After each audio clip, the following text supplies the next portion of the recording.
आज से नए वित्तीय वर्ष का आगाज हो गया है। देखिए, बैंकिंग के नए नियम भी इस बीच लागू हो गए हैं।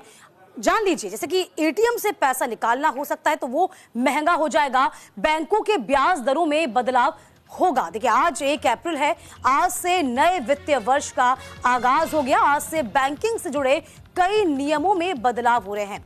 बैंक ग्राहकों को चाहिए कि वो इन नियमों को ध्यान में रखते हुए बैंक से लेन देन में सावधानी और अपनी सूझबूझ का इस्तेमाल करें। वहीं एटीएम से पैसा निकालने को लेकर नए नियम लागू हो गए हैं, तो बैंक अपने ब्याज दरों में भी बदलाव कर सकता है। वहीं अपने खातों में मिनिमम बैलेंस नहीं होने पर बैंक जुर्माना भी लगा सकता है। तो देखिए, अब आप थोड़ा सा अवेयर हो जाइए, थोड़ा सा सचेत हो जाइए। नई गाइडलाइन जारी हुई हैं, इनको देखिए, समझिए, पढ़िए और इनको अपनाइए। तो बैंकिंग के तमाम नए नियम आज से लागू हो गए हैं। तो आज से नए वित्तीय वर्ष में हम प्रवेश कर चुके हैं। तमाम नए नियम जो सीधे सीधे आपसे सरोकार रखते हैं, आपके दैनिक दिनचर्या से सरोकार रखते हैं, तो आप उनको समझिए। आज से नए नियमों में बदलाव किया गया है। तो यदि आप एटीएम से पैसा निकालेंगे तो थोड़ा महंगा हो सकता है और बैंकों के ब्याज दरों में भी बदलाव संभव है।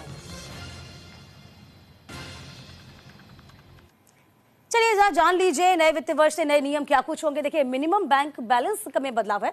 अकाउंट में तय सीमा तक आपको बैलेंस रखना होगा, नहीं तो आपने पेनल्टी लग सकती है। गलत पेमेंट और धोखाधड़ी रोकने के लिए भी नया नियम बनाया गया है। इसके अलावा 5,000 से अधिक के चेक पेमेंट पर चेक नंबर, तारीख, नाम, ये सभी चीजें जरूरी है। इसको भी आपको देखना होगा। और इसके अलावा इंटरेस्ट रेट में बदलाव देखिए, खाते में जमा जो अमाउंट है उसके आधार पर आपकी ब्याज दर को सुनिश्चित किया जाएगा। इसके अलावा ज्यादा अमाउंट वाले ग्राहकों को ज्यादा ब्याज मिलेगा, ये भी बड़ी बात सामने आ गई है। और इस बीच आपको बता दें कि नया वित्तीय वर्ष है, तो इसी के साथ साथ नए नियम भी लागू हो जाएंगे।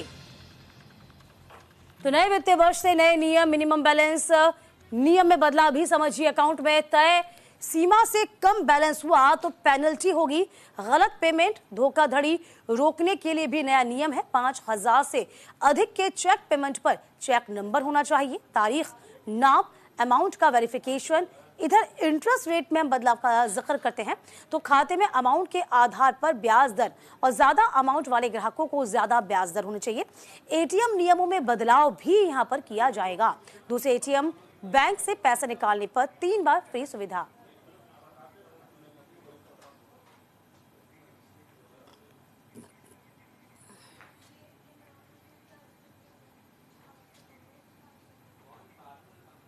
चलिए, आपको बता दें, दूसरे एटीएम बैंक से पैसा निकालने के बाद भी आपको बता दें इसमें भी बदलाव है। 3 बार फ्री सुविधा होगी। 3 बार के बाद में हर ट्रांजैक्शन के लिए 20 से 25 रुपए तक का चार्ज लगेगा। पहले कई बैंकों में 5 बार तक फ्री ट्रांजैक्शन की सुविधा थी। यूपीआई नियमों में बदलाव हो गया है, तो लंबे समय से इनएक्टिव मोबाइल बैंकों के यूपीआई ट्रांजैक्शन बंद हो जाएंगे। इस बीच आपको बता दें, गूगल पे, फोन पे जैसे यूपीआई इनेबल्ड एप्स भी लागू होगा। ये बदलाव किया गया है।